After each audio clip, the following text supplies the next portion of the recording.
무더운 날씨가 계속되고 있습니다. 우리가 아껴야 되지만 가능하면 에어컨을 트시고 건강을 유지하는 게 더 나을 것 같습니다. 시원하게 하고 하나님께 감사하면서 이제 내가 하는 일에 최선을 다하면 되겠죠.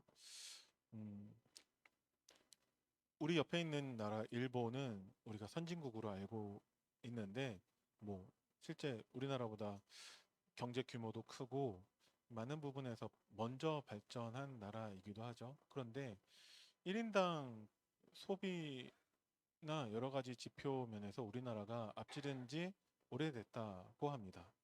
지금 일본은 전력 예비량이 3% 이하로 떨어질 것을 걱정해서 국민들한테 좀 가능한 한 아껴달라라고 이제 정부가 호소하다가 우리나라보다 더 남쪽에 있으니까 더 덥잖아요. 도쿄의 평균 온도가 35도 이상 올라갈 것으로 예상되면서 다시 또 그것 때문에 열사병이나 사람들이 많이 죽어서 이제 아껴야 되지만 에어컨 트시기 바랍니다라고 다시 또 나라에서 그렇게 국민들에게 광고하고 그렇게 하고 있다라고 합니다. 왜 이것을 말씀드리냐면은 저도 이제 날씨가 무더워지니까 이제 에어컨을 틀려고 에어컨 리모컨을 이렇게 찾는데 건전지가 없더라고요. 그럼 건전지를 사와야겠죠. 그래서 건전지 사와야지 하고 나갔는데 돌아와 보면은 그냥 잊어버리고 그냥 왔어요. 그래서 내일 사와야지 하고서 또 건전지 사와야지 하고서 나갔는데 언제 잊어버리냐? 문 열고 나가자마자 바로 잊어버리더라고요. 그래서 그렇게 며칠 동안 그렇게 하다가 제가 불편하니까 그래서 어떻게 했냐? 그 리모컨을 그냥 들고 나갔습니다. 그러면 잊어버리지 않으니까. 그래서 건전지를 사서 그 리모컨에다가 꼽고 아예 들어가 버렸어요. 왜 이 말씀을 드리냐면은 우리가 계속 하나님의 말씀을 잊어버린다라는 것이죠. 하나님은 지난주 말씀 가운데 내게 임한 하나님의 말씀을 붙잡기를 원하고 계시는데 내게 임한 하나님의 말씀을 붙잡았다라는 것은 무엇이냐? 우리가 그 말씀을 24시간 묵상하는 것입니다. 요셉이 하나님의 말씀을 붙잡았어요. 비록 노예가 되었지만 요셉은 하나님의 말씀에 집중하고 있습니다. 그래서 여호와께서 요셉과 함께 하심에 요셉은 형통한 자가 되었습니다. 다윗도 지금 왕이 군대를 보내서 자기를 죽이기 위해서 쫓아오기 때문에 도망 다니고 있고 잘 데가 없어서 길에서 노숙하고 있고 블레셋 지역까지 가서는 사람들이 자기를 또 죽이려고 하니까 미친 사람이 연기도 하고 아주 비참한 상황이 되었죠. 그때 다윗의 고백은 여호와는 나의 목자시니 내게 부족함이 없다는 고백을 합니다. 다윗이 하나님의 말씀을 24시 누리고 있다라는 거예요. 그런데 처음 말씀드렸던 우리의 문제가 무엇이냐? 말씀을 자꾸 잊어버린다라는 것이죠. 세상의 문제의 원인이 무엇이냐? 하나님의 말씀이 없는 것입니다. 더 구체적으로는 복음이 없는 것이죠. 세상은 어떤 곳이냐? 모든 것이 다 있는데 딱 한 가지 복음 하나 없어서 멸망하는 곳이 세상입니다. 교회는 어떤 곳이냐?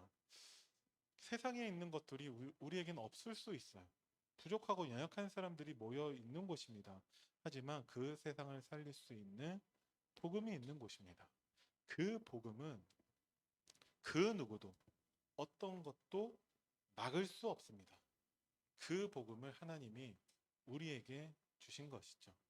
우리가 자꾸 잊어버리기 때문에 하나님은 새 절기를 통해서 잊지 말라고 그 기간이 되면은 새 절기를 드리면서 우리가 혹시 잊었던 것들이라면 다시 회복하라고 하나님이 우리에게 새 절기를 지키라고 하셨죠. 오늘 맥주 감사 주일입니다. 여러분들이 혹시 잊어버리고 놓친 게 있다면 오늘 회복하시고 그것을 24시 누리게 되기를 예수님의 이름으로 축원드립니다. 새 절기는 다 아시겠지만 6월절과 오순절, 수장절 이렇게 세 절기가 있습니다. 오늘 맥추절은 오순절에 또 다른 이름이죠. 하나님께서 유월절을 통해서 우리를 구원하셨습니다. 다시 말해서 하나님께서 원래 인간을 창조하실 때 하나님과 함께하도록 하나님의 형상대로 창조하셨죠. 창세기 3장 사탄에게 속아서 하나님을 떠나는 그 죄로 인해서 우리 인간이 멸망하게 되었습니다. 그래서 우리가 사탄의 자녀로, 사탄 종노릇하면서 살 수밖에 없게 되었죠. 인간 스스로는 이 문제를 해결할 수 없기 때문에 하나님께서 예수님을 그리스도로 보내주셔서 우리 인간의 모든 문제를 단번에 완전히 영원히 해결하셨습니다. 그것을 의미하는 것이 유월절이죠. 하나님은 우리가 유월절을 통해서 날마다 24시 구원의 은혜를 회복하기를 원하고 계십니다. 오순절을 구원받은 우리가 하나님 자녀가 되었는데도 불구하고 계속해서 우리의 고질적인 문제가 무엇이냐? 자꾸 불신자 상태로 돌아간다라는 거예요. 우리의 신분이 달라진다는 것이 아니라 우리의 상태가 자꾸 불신자 상태가 됩니다. 불신자 상태가 되는 것은 무엇이냐? 하나님 주신 복음을 놓치면 우리도 불신자 상태가 돼요. 그래서 불신자 상태가 되어서 우리는 뭐 하고 있냐? 염려하고 있습니다. 자꾸 우리 스스로 대책 세우려고 하고 있다라는 것이죠. 그래서 하나님께서 우리를 성령으로 인도하고 계십니다. 성령의 그 능력으로 하나님이 우리와 함께 하시면서 인도하심을 여러분들이 믿고 누리시길 바랍니다. 그리고 하나님이 우리에게 수장절, 천국 배경을 우리에게 약속하셨죠. 우리가 죽으면 하나님 계시는 영원한 천국에 우리가 함께 거하게 되지만 살아있는 동안에도 얼마든지 천국의 배경, 보좌의 축복을 누릴 수 있습니다. 그 키가 하나님의 말씀인 것이죠. 말씀 붙잡은 사람이 어떤 상태가 되어야 하는가? 아까 말씀드렸던 불신자 상태는 염려, 걱정, 근심이라고 말씀을 드렸어요. 하나님 자녀가 말씀 붙잡았을 때 어떤 상태가 되느냐? 반드시 감사를 누리게 됩니다. 우리가 자격이 없는데 하나님께서 우리를 구원하셨습니다. 우리가 구원받는 데 있어서 어떤 노력도 우리의 의도 아무것도 소용이 없었어요. 하나님이 은혜로 우리를 구원하셨습니다. 그래서 우리는 감사할 수밖에 없는 것이죠. 지금도 성령으로 함께 하시면서 우리를 인도하고 계십니다. 그리고 우리에게 천국 배경으로 하나님이 역사하고 계시죠. 그래서 하나님 자녀는 감사의 삶을 살아야 됩니다. 오늘 제목은 막지 못하는 복음입니다. 왜 복음을 막지 못하냐? 복음은 하나님 말씀의 핵심이죠. 이 말씀이 곧 하나님이라고 요한복음 1장 1절에서 말씀하셨습니다. 그래서 막지 못하는 복음은 막지 못하는 하나님으로 우리가 해석해도 상관이 없습니다. 하나님을 막을 수 있는 존재는 그 어떠한 것도 없죠. 그렇기 때문에 여러분들은 염려할 필요가 없습니다. 하나님을 막을 수 없기 때문에 우리에게 어떤 것도 문제되지 않습니다. 그래서 우리는 그 복음을 누림으로 하나님께 감사를 회복해야 됩니다. 맥추절이기 때문에 우리가 감사를 회복하는 것이 아니라 하나님은 맥추절을 통해서 이것이 24시간 365일 누림으로 날마다 감사의 삶을 살기를 원하고 계세요. 자, 본론을 보면 한 번도 복음은 막힌 적이 없습니다. 한 번도 하나님의 일을, 하나님의 역사를 막은 적이 없어요. 그런데 하나님께서 우리를 그 하나님의 일을 하는 대사로 부르셨습니다. 애굽 시대 때 이스라엘 백성들이 노예가 되었죠. 그런데 하나님께서 출애굽기 3장 18절을 모세에게 주셔서 그 노예 문제를 해결하셨습니다. 그죠? 모세는 이 언약을 전달하는 하나님의 대사가 되었다라는 거예요. 광야 시대에 모세에 이어서 물론 모세와 함께 여호수아, 갈렙의 하나님의 대사를 통해서 광야 시대에 승리했는데 그 승리한 비결이 언약궤였고 성막이었습니다. 12명의 정탐꾼을 가나안에 보냈는데 여호수아와 갈렙만 믿음의 사람이 아니라 12명의 정탐꾼 모두가 다 믿음의 사람들이었어요. 그러니까 보냈겠죠. 다 여호수아 같은 사람이었고 갈렙과 같은 사람이었는데 10명의 정탐꾼들은 현실 고백을 합니다. 오직 여호수아와 갈렙만 믿음의 고백을 하게 되어지죠. 그 말은 여호수아와 갈렙만 하나님의 언약을 붙잡았다라는 거예요. 모든 이스라엘 백성들이 다 언약궤를 따라다니고 성막 중심의 삶을 사는 것처럼 보이지만 실제로 하나님의 언약 붙잡은 사람은 여호수아와 갈렙이었고 실제로 감사의 삶을 누리는 사람이 여호수아와 갈렙밖에 없었다라는 것입니다. 그러면 우리가 예배를 드리면서 말씀을 들으면서 항상 우리가 질문해야 할 것들, 그러면 나는 누구냐? 라는 거예요. 여러분들에게는 그 누구도 막지 못하는 복음을 믿는 믿음이 있으십니까? 여러분들에게는 복음 때문에 감사가 회복되어져 있습니까? 이 질문을 가지고 여러분들이 한 주간 사시기 바랍니다. 블레셋 시대에는 사무엘과 다윗을 통해서 하나님은 하나님의 일을 하셨죠. 이들을 통해서 하나님은 성전의 응답을 주셨습니다. 아람 시대에는 엘리야, 오바댜, 엘리사를 통해서 하나님은 이 응답을 누릴 도단성 운동을 하게 하셨죠. 바벨론 시대에는 다니엘, 새청년, 그리고 에스더, 그리고 이름 없는 제자들을 통해서 하나님은 성전을 재건하게 하십니다. 하나님을 막을 수 있는 그 어떤 존재도 없고 한 번도 복음은 막힌 적이 없는데 그래서 사탄은 누구를 공격하냐? 하나님의 대사를 공격합니다. 하나님은 이길 수 없는데 대사는 얼마든지 속일 수 있거든요. 얼마든지 불신자 상태로 만들 수 있습니다. 하나님 주신 그 복음, 하나님의 말씀만 놓친다면 그 대사가 엉뚱한 짓을 하게 되어져요. 그래서 사탄은 복음은 막을 수가 없어요. 하나님은 건들 수가 없어요. 그래서 지금 우리를 방해하는데 하나님의 말씀을 놓치게 한다라는 것이죠.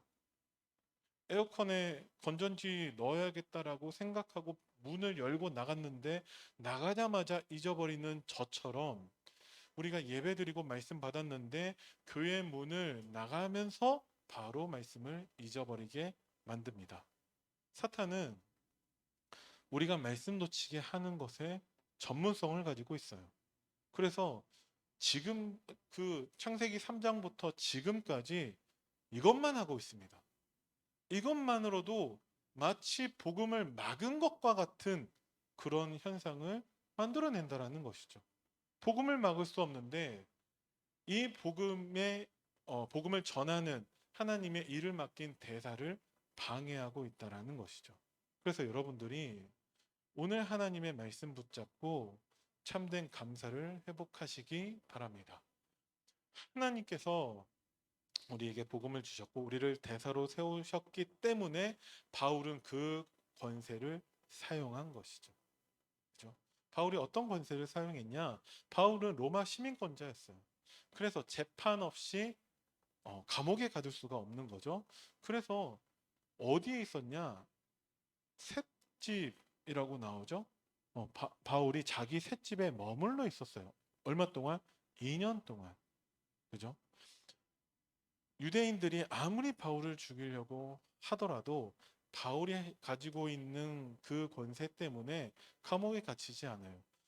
사탄이 아무리 우리 하나님 대사된 우리를 방해한다 할지라도 하나님 우리에게 주신 천국 시민권을 누린다면 사탄이 우리를 조금도 틈타지 못하고 어떤 방해도 하지 못하는 것을 여러분들이 믿으시기 바랍니다. 이것을 아는 것이 아니라 하나님의 언약으로 붙잡아야 된다는 것이죠. 오늘 주신 강단 말씀을 여러분들이 꼭 언약으로 붙잡으시길 바랍니다. 이태 동안, 2년 동안 바울은 보호받으면서 뭐 했냐? 거기에서 옥중 서신을 작성했습니다. 그래서 에베소 지역에 편지를 보내고, 빌립보 지역에 편지를 보내고, 골로새 지역에 편지를 보내고, 또 빌레몬에게 편지를 보냈습니다. 그러다가 계속 기다리고 있었는데 2년 지나고 나서 기소도 안 되고 재판도 안 되고 그냥 자유로 풀어져 버렸어요. 로마 황제 앞에 서야 되는데 풀어졌습니다. 그럼 기도가 응답되지 않는 것입니까? 바울은 자유롭게 순회하면서 또 전도 여행을 다녀요. 그러면서 디모데 전서, 디도서의 서신을 또한 작성합니다. 주후 67년에 또 감옥에 갇히게 돼요. 그때 황제가 어, 이제 기독교를 핍박한 대표적인 네로 황제라는 것이죠. 그 감옥에서도 이제 마지막 디모데 후서의 서신을 작성하고 바울은 순교하게 됩니다. 이게 바울의 여정의 마침표라는 거예요. 그런데 바울이 그때까지 계속해서 하나님의 복음을 증거하는데 담대하게 거침없이 하나님의 복음을 증거합니다. 여러분들이 감사가 회복되어진다라면은 하나님의 복음을 담대하게 거침없이 증거하게 될 줄을 믿으시기 바랍니다. 그래서 우리는 하나님의 언약을 붙잡아야 된다라는 거예요. 그 날은 반드시 오게 되어 있습니다. 여러분들이 하나님의 대사로 부름받았기 때문에 하나님께서 여러분들에게 맡겨주신 그 일을 감당하는 나의 사명을 감당하는 그 날은 반드시 오게 됩니다. 근데 그것이 꼭 우리에게 마치 세상에서 그렇게 인정할 수 있는 응답으로 안 올 수도 있어요. 주 70년에 이스라엘이 멸망하게 됩니다. 나라가 멸망했는데 그게 응답이냐? 그것을 통해서 제자들이 흩어져서 전 세계의 복음을 증거하는 계기가 됩니다. 그래서 정말 하나님의 말씀 붙잡고 감사가 회복된 사람은 문제를 보는 눈이 달라져요. 사건을 보는 눈이 달라져요. 사람을 보는 눈이 달라지게 됩니다. 그래서 여러분들이 말씀에 집중하셔야 되는 거예요. 주 79년에 폼페이 화산이 폭발하게 됩니다. 그토록 복음을 막고 예수 믿는 사람들을 핍박하던 그 로마에 하나님의 심판이 이르게 된다라는 것이죠. 잠깐 동안에 우리에게 문제와 어려움이 있을 수 있어요. 하지만 진짜 언약 가진 자에게 하나님이 주신 그 언약은 반드시 성취된다는 것을 믿으시기 바랍니다. 아무리 우리를 핍박하는 그 사탄 그리고 그 세상이 커 보인다 할지라도 하나님의 일을 방해할 수 있는 어떤 존재도 없고 하나님의 일을 막는 그 어떤 것도 없음을 여러분들이 믿으시기 바랍니다. 주 313년에 다 아시는 것처럼 로마에서 기독교를 공인하게 됩니다. 바울 사후에 250년이 걸렸죠.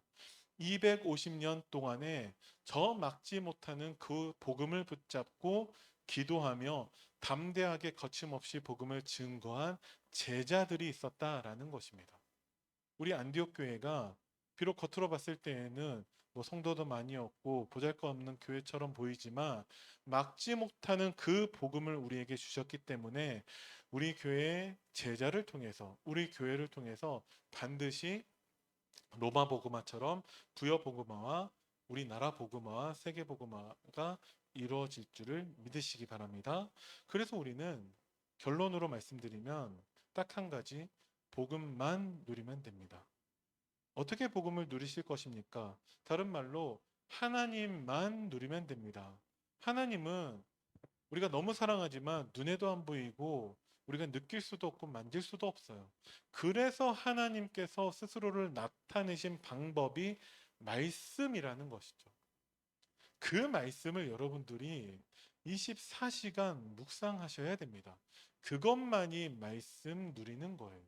제가 자꾸 그 리모컨을 잊어버리니까 리모컨을 가지고 아예 나간 것처럼 여러분들이 늘 말씀을 가지고 다니셔야 돼요. 어떻게 말씀을 가지고 다니실 것입니까? 그래서 말씀을 들으시기 바랍니다. 그 말씀의 녹취록이 나오면 가지고 다니면서 읽으시기 바랍니다. 그래서 나의 삶 속에서 말씀과 함께하는 시간을 여러분들이 점점 더 늘려나가야 돼요. 하나님의 말씀인 성경에 대해서 불신자들의 태도가 무엇입니까? 성경을 보면 막 찢어버리고 불태워버리고 그렇게 할까요? 관심도 없어요. 나왔을 때 그게 성경이라고 써있지 않으면 성경인지도 몰라요. 그죠? 그런데 하나님 자녀가 하나님 말씀에 대해서 어떤 태도를 가지고 있습니까? 관심도 없어요. 일주일에 단 한 번 예배 시간 말고 성경을 펴지도 않는 성도들이 대다수일 것입니다. 단 한 번도 하나님 말씀을 듣지도 않고 읽지도 않는 성도가 대다수일 거예요. 계시록의 말씀에 이 예언의 말씀을 읽는 자, 듣는 자, 그 가운데 기록된 것을 지키는 자에게 복이 있다라고 말씀하고 계십니다. 시편 1편 2절 말씀에서도 동일하게 말씀하고 계시죠. 그런데 우리가 사탄에게 속아서 어떻게 하고 있냐? 하나님 말씀을 가까이 하지 않습니다. 말씀 듣고 계십니까? 말씀 읽고 계십니까? 이제 시작하시면 됩니다. 그렇게 우리가 말씀 집중하고 그 말씀이 성취되도록 우리는 기도하는데 24 기도해야 된다라는 것이죠. 24시간 동안 내가 주체가 되어서 기도를 하는 것이 아니라 하나님이 주신 말씀으로 내가 보는 것, 내가 만나는 모든 사건, 만남을 다 연결하는 것이 기도입니다. 그죠? 그 연결하기 위해서 우리에게 말씀이 있어야 된다라는 거예요. 그래야지 많이 우리에게 감사가 회복됩니다. 말씀이 없는데 감사하려고 하면은 그것만큼 힘든 게 없어요. 왜냐하면 나는 감사하지 않는데 감사해야 하니까 그것도 우리에게 짐이 된다라는 것이죠. 나의 모든 것과 기도를 연결하시기 바랍니다. 그제서야 감사가 회복된다라는 것이죠. 그리고 바울이 권세를 사용한 것처럼 하나님이 여러분들에게 주시는 권세를 사용하시기 바랍니다. 이미 주셨다라고 하셨어요. 무엇을 주셨냐? 하나님이 우리와 함께하는 그 권세를 주셨습니다. 이게 신분이자 우리에게 권세입니다.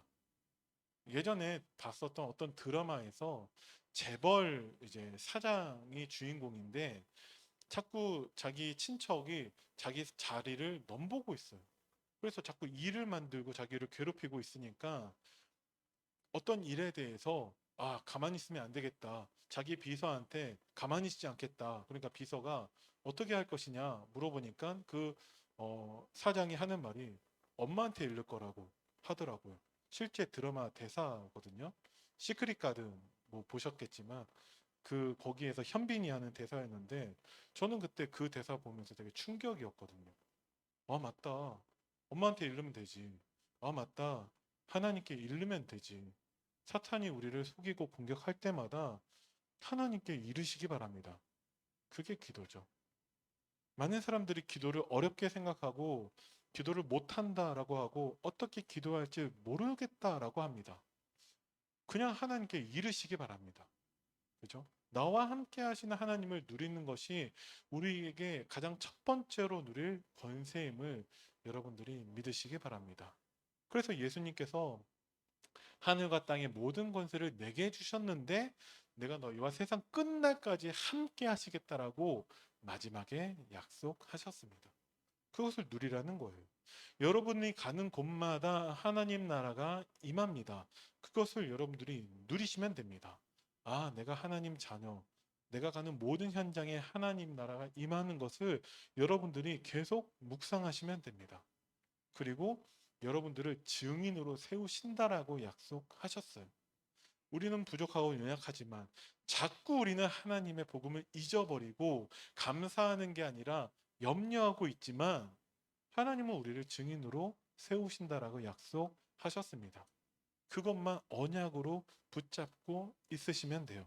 그러면 하나님이 반드시 우리에게 예비하신 작품을 찾게 하시거나 만들게 하시고 후대 앞에 증인으로 서게 하십니다. 뭐가 작품이냐? 많은 사람들을 영접하고 교회에 많은 헌금을 하고 교회에서 헌신 봉사하고 그런 것이 우리에게 작품이 아니라 하나님의 말씀에 집중해서 그 말씀이 나에게 언약이 되고 그것으로 24 기도하고 감사가 회복되는 것이 우리에게 진정한 작품인 것을 여러분들이 믿으시기 바랍니다. 바울이 디모데에게 전달한 그 작품이 이것밖에 없어요. 성경의 모든 렘넌트들마다 그 부보나 렘넌트의 지도자들이 렘넌트들에게 전달한 것이 이것밖에 없습니다. 그러면 다시 말해서 여러분들은 그러면 이것을 실제로 누리고 계십니까? 이것을 실제로 누리시기 바랍니다. 어렵다, 못하겠다, 안 된다고 하지 마시고 여러분들이 하실 수 있는 것부터 하시면 됩니다. 나는 정말 기도를 못하겠습니다. 그 질문에 대한 예수님의 대답이 있습니다. 그러면 너희는 이렇게 기도해라. 하늘에 계신 내 아버지요. 주 기도문까지 알려주셨어요. 그렇게 기도하시면 됩니다. 그러니까 기도를 안 하는 게 문제지. 성경에 보면 하나님께서 우리가 어떻게 기도해야 될지를 다 알려주셨어요. 심지어 내 이름으로 구하는 모든 것을 다 응답하시겠다라고 하셨습니다. 그래서 어떤 기도든지 간에 그 기도에 그냥 예수님의 이름으로 기도합니다라고 고백만 해도 하나님이 원하시는 기도가 됩니다. 근데 우리가 자꾸 사단에게 속아서 안 된다, 못하겠다, 모르겠다는 식으로 우리가 속고 산다라는 거죠. 그래서 우리에게 감사가 없습니다. 한 주간에 많은 말씀 가운데 혹시 여러분들이 그러면 목사님 지금 말씀을 정리해 주세요. 라면 막지 못하는 복음, 그 복음에 집중해서 여러분들이 날마다 감사를 회복하시기 바랍니다. 하나님 나에게 주신 말씀을 통해서 구원의 은혜를 회복하시고 말씀을 통해서 하나님의 성령의 인도를 회복하시고 말씀을 통해서 천국 배경을 누려보시기 바랍니다. 그러면 반드시 결과는 감사로 나옵니다. 그죠? 딱 한 단어만 기억한다면 감사만 기억하셔도 됩니다. 그러면 하나님께서 이 막지 못하는 복음에 우리를 그리스도의 대사로 세우셔서 우리를 통해서 우리가 있는 모든 현장에 하나님의 복음을 증거하게 하실 줄을 믿습니다. 기도하겠습니다. 살아계신 하나님 은혜를 감사드립니다. 우리에게 하나님의 복음을 허락하시고 이 복음 증거하는 대사로 우리를 부르심을 감사드립니다. 날마다 또한 24시 하나님의 복음을 누리게 하시고 우리의 현장에서 담대하게 거침없이 복음을 증거하는 전도자의 삶을 살게 하여 주옵소서. 우리 담임 목사님 계시는 그 아프리카 현장 가운데에서도 정말 그리스도의 대사로서 오직 복음만 선포하게 하시고 하나님이 예비하신 그리스도의 제자를 세우는 그 사역에 하나님이 성령으로 역사하여 주옵소서. 감사를 드리며 우리 주 예수 그리스도 이름으로 기도드립니다. 아멘.